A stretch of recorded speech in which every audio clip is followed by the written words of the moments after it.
Y así se deja una cabeza y chancho.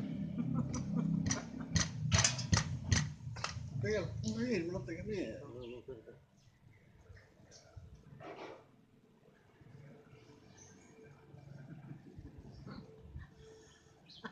No, con eso no va a hacer nada. Lo dobla el cuchillo. No es que te más grueso. No tiene mucho punto. No sé. No, pero a veces lo abre. ¿Eh? ¿Qué te estoy diciendo? Por si me quería la ver, porque sabía abrir la cabeza. Le daban la puso en el. Ay, Mira. Inútil, mierda. Hablen de Carlos, hablen. Carlos Ortiz, taxista, licencia número 959, Sí. abriendo la cabeza y chancho.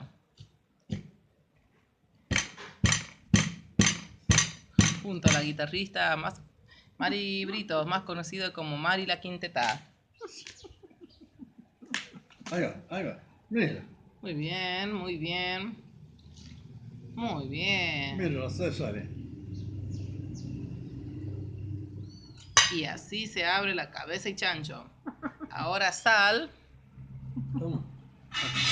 repasador. Vamos a sazonarla. Muy bien. Esto es devoción por la comida.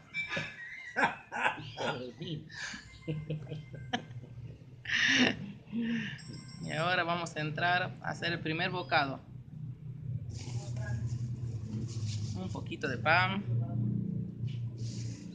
Todo, te va a nombrar. Sí. Claro. Oh, el nombre de... A ver. Vamos a preparar el primer bocado. Recomendado por el doctor Colmillot. Muy bien. Sí. Estos son los bocados que tenemos que consumir por la mañana. Muy bien. Provecho. Yo no lo ocupo en la Eso. vida. ¿Y qué tal? ¿Valió la pena el esfuerzo? Un manjar. Un manjar. Muy bien. Un poquito más de sal. Eso blanquito y durito que se llama hueso, tratemos de no comer. Y va quedando peladinga, peladinga. Mira, esto es hierro, mira, todo lo pasable. Ujú. No.